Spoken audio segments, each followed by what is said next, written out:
السلام علیکم ورحمۃ اللہ وبرکاتہ۔ نحمد و نصلی علی رسولہ الکریم، اما بعد، اعوذ باللہ من الشیطان الرجیم، بسم اللہ الرحمن الرحیم۔ فصل لربک وانحر۔ میرے دینی بھائیو، بزرگوں، دوستو، آج میں اس ویڈیو کے اندر جو ٹاپک لے کر کے آیا ہوں وہ یہ ہے کہ دم کرنے کے وقت شفا یابی حاصل کرنے کے لیے کیا ہم غیر اللہ کے نام پر جانور ذبح کر سکتے ہیں؟ کیونکہ سماج میں ایسے جھڑ پھکوا ہوتے ہیں جو کہتے ہیں کھلے طور پر کہ فلاں بابا کے نام پر تمہیں جانور ذبح کرنا ہوگا، نہیں تو اپنے کھانے کے لیے وہ مرغا منگواتا ہے اور لال مرغے سے خون سے لکھنے کا مسئلہ بتاتا ہے۔ یہ سب بکواس ہے۔ لیکن ایسا جھاڑ پھونک کرنے والا جادوگر، جاہل، نہنجار جو دم کرتا ہے، قرآنی آیتوں کے ذریعے دم کر کے تاثر ظاہر کرتا ہے، لیکن پھر وہ مطالبہ کرتا ہے کہ جب تک کہ ایک جانور فلاں بابا کے نام پر ذبح نہیں کرو گے، صدقہ نہیں دو گے، تمہارا مریض ٹھیک نہیں ہوگا۔ مریض اس کے ورثہ پریشان ہوتے ہیں اور سوچتے ہیں کہ بڑی پریشانی کے عالم میں زندگی کٹ رہی ہے، مریضہ پریشان ہے، ہم لوگ بھی پریشان ہیں، پورے گھر تنگ آ چکے ہیں، لہذا اس سے شفا یابی کے لیے مولانا صاحب کہہ رہے ہیں، مولوی صاحب، عامل صاحب جو کہہ رہے ہیں، ہمارے پر تھوڑے گناہ ہوگا۔ عامل صاحب سمجھیں گے ایک جانور دے دیتے ہیں وہ جو کچھ کریں۔ یعنی بعض ایسے لوگ ہیں جو اپنے قریبی عزیز یا شخص کی تکلیف میں مبتلا ہو جانے کی وجہ سے وہ ایسے شخص کے پاس جاتا ہے، عامل کے پاس، جو جڑی بوٹیوں سے بھی علاج کرتا ہے۔ جب مریض کو طبیب کے پاس لے جاتے ہیں تو طبیب مریض کے وارثین کو کئی بیماریوں کے بارے میں انفارمیشن دیتا ہے کہ جنات ہو گیا ہے، جادو کر دیا گیا ہے، تو یہ بیماری ہے، تو کینسر ہو گیا ہے، فلاں ہو گیا ہے۔ نہیں کہ اس طریقے کے ذہن متاثر کرتا ہے، اتنی باتوں کے اندر بھلا دیتا ہے، اتنا ڈرا دیتا ہے کہ جھاڑ پھونک کرانے والے لوگ جو مریض کو لے کے جاتے ہیں تو عامل بابا کے چکر میں پھنس کر کے شرکیہ بدعتانہ امور کرنے پر راضی ہو جاتے ہیں۔ اب اس صورت میں وہ عامل بابا کہے کہ جب تک کہ فلاں مخصوص جانور کو اللہ کے نام لیے بغیر ذبح نہ کیا جائے اور ذبح کر کے فلاں جگہ پر دفن کرنا ہوگا۔ جانور کو دفن کرنے کی جگہ خود بتاتا ہے، اور کوئی انسان ایسا شرک کے لیے نہیں بلکہ صرف شفا یابی کے لیے ایسا کرنا چاہے تو کیا وہ گنہگار ہوگا؟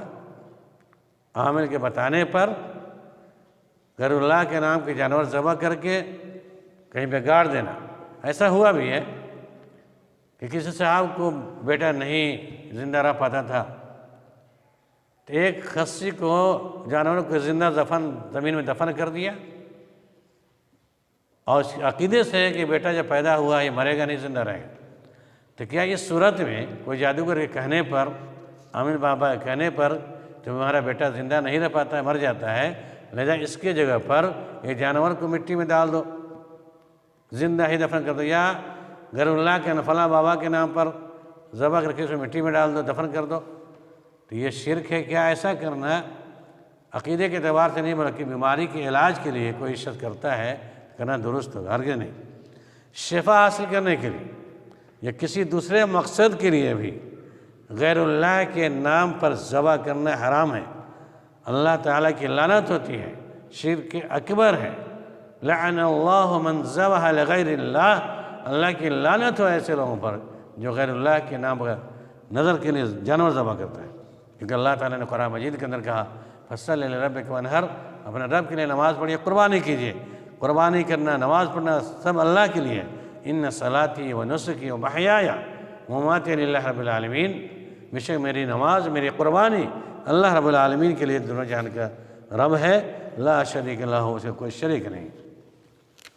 تو یہ قرآن کی آیت کی روشنی میں یہ عقیدہ ٹھان لیجئے کہ اگر مرض ختم ہو چاہے نہیں ہو، ختم ہونا ہوگا کہ اللہ کی توفیق سے ہی ہوگا، بیماری جانی ہوگی اللہ کی توفیق سے، لیکن یا موت بھی واقع ہوگی تو اللہ کی طرف سے ہی، لیکن ہم شرعی دم کریں گے صرف اور اللہ کو پکاریں گے، اگرچہ جاہل کے بتانے کے چکر میں ہم وہ نہ کریں، یہ عقیدہ رکھ لیں کہ اگر موت آنی ہوگی تو مر جائے گا مریض یا مریضہ مزدور ہے، مجھے گوارا ہے، لیکن اس کے نام پر غیر اللہ کے نام کا جانور ذبح کرنا ہم حرام ہے، نہیں کر سکتے ہیں۔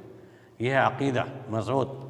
کم عقل والے، کمزور عقیدے والے لوگ فوراً باباؤں کی بات میں آ کر کے جانور دے دیتے ہیں خرید کر، اور پھر ذبح کرتے ہیں ظالم، اور بیٹھ کے مشتنے لوگ بیٹھ کے کھاتے ہیں۔ یہ بیوقوف بنایا جاتا ہے امت کو، عوام کو۔ یہ غیر اللہ کے نام پر ذبح کرنا شرک اکبر ہے، اس سے بچنا چاہیے۔ کسی بھی مقصد کے لیے ذبح کیے نہیں کرنا چاہیے، خاص شفا ہو چاہے نہیں ہو، یہ شرک اکبر ہے۔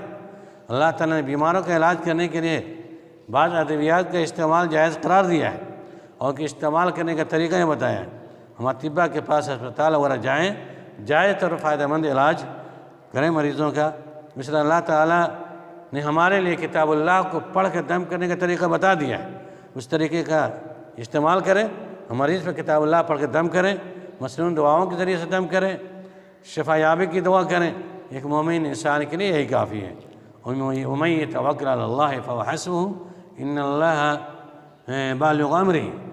جو شخص اللہ تعالیٰ بھروسہ کرتا ہے تو اللہ اس کے لیے کافی ہو جاتا ہے، بے شک اللہ تعالیٰ اسے اپنے معاملے کو مکمل کر دیتا ہے۔ یہ شعبدہ باز دجال قسم کے لوگ ہوتے ہیں، جھوٹے ہوتے ہیں، مسلمانوں کے عقائد کو خراب کرتے ہیں، اور غلط طریقے سے ان کے مال کو کھانا چاہتے ہیں۔ ان کو آزاد چھوڑنا چاہیے تاکہ لوگوں کو گمراہ نہ کر سکے، بلکہ ان کو روکنا چاہیے اور ان کے شر کو ختم کرنا چاہیے۔ اللہ رب العالمین دعا کے بارے میں تمام لوگوں کو صحیح سمجھ کی توفیق عنایت فرمائے، اور مریض کی صحت یابی کے لیے، شفا کے لیے کبھی بھی ہرگز کسی عامل بابا کے چکر میں پڑھ کر جانور ذبح کرنے کی کوشش نہیں کریں۔ یہ حرام ہے، شرک ہے، اس بنیاد اللہ تعالیٰ مغفرت نہیں کرے گا۔ رب العالمین دعا کے بارے اللہ تمام لوگوں کو صحیح سمجھ کی توفیق